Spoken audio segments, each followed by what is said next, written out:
Diets don't work. This is becoming an increasingly common claim, and there are lots of arguments about this, which tells us two things. There are opposing viewpoints. People are doing a piss poor job of explaining why. So let's clear this up. In your head, I would like you to answer the question, from a weight loss perspective, do diets work? Most people will have concluded yes or no. Human nature likes picking a side. It depends is an answer neglected like the vegetable you have rotting at the back of your fridge. But this is a problem because the answer changes depending on which way you look at it. To explain this better, let's look at a pioneering research paper right back from the 1950s, which kind of blew the whistle on the fact that diets were often ineffective and far from harmless. Weight loss programs at the time had some pretty big fucking problems. Because it was well established that you will lose weight if you're in a calorie deficit, the apparent goal was just to prescribe a semi-starvation program and kick people out the door. Here you go, 800 calories a day, see you in a few months. Fucking hell, I am such an expert. Many of them only reported success rates after they removed people who dropped out of the study. Some reported success rates only after very short-term, often unspecified duration interventions. People who dropped out of studies were often labelled as uncooperative or gluttonous. In case you haven't grasped this yet,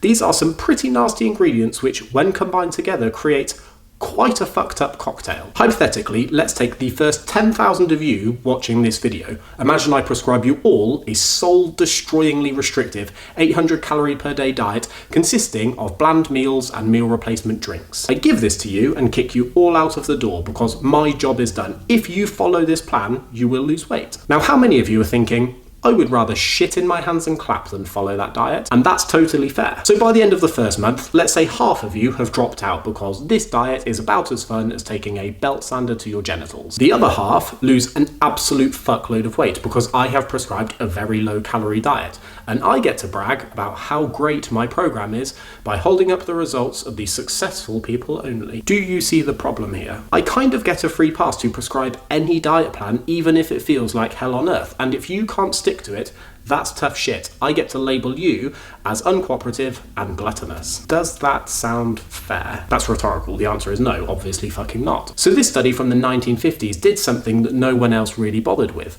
Rather than prescribing weight loss for a short period of time, they actually followed up with people a couple of years later to see how they were getting on. And I won't lie to you, friends, the results were about as encouraging as looking for sunshine on an English weather forecast. 39% of the patients did not return to the clinic after being prescribed the initial diet. That's right, not even once. The calorie deficit prescribed was aggressive, but despite this, only 12 of the 100 patients hit the weight loss target, set at the arbitrarily lofty 20 pounds. Out of those 12, at the follow-up over 2 years later, how many of them were still maintaining that 20-pound weight loss? 2. That's 2% of the original 100 participants enrolled. Some of them dropped out immediately, some dropped out later, some of them hit the original goal and then thought, nah, fuck this, mate. And this highlights what I think is actually a dirty little secret of the weight loss industry. A lot of weight loss studies are short-term, which are cheaper and easier to conduct, so we have spent fucking years asking fairly trivial questions like, is low carb better than low fat? Is intermittent fasting better than regular dieting?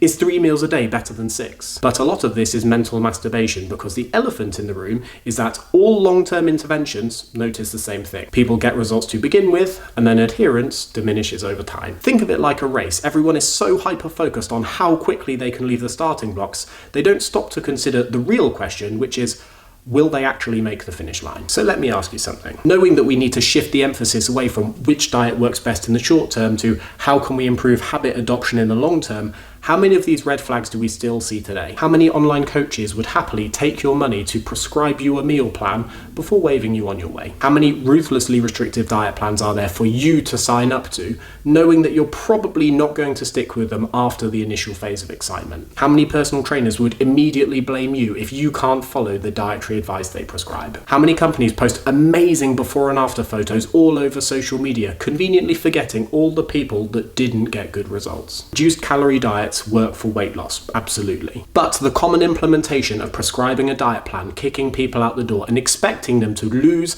and maintain a significant amount of weight loss without any ongoing support has a notoriously piss-poor success rate. I don't think our industry has evolved as much from the 1950s as it probably should have.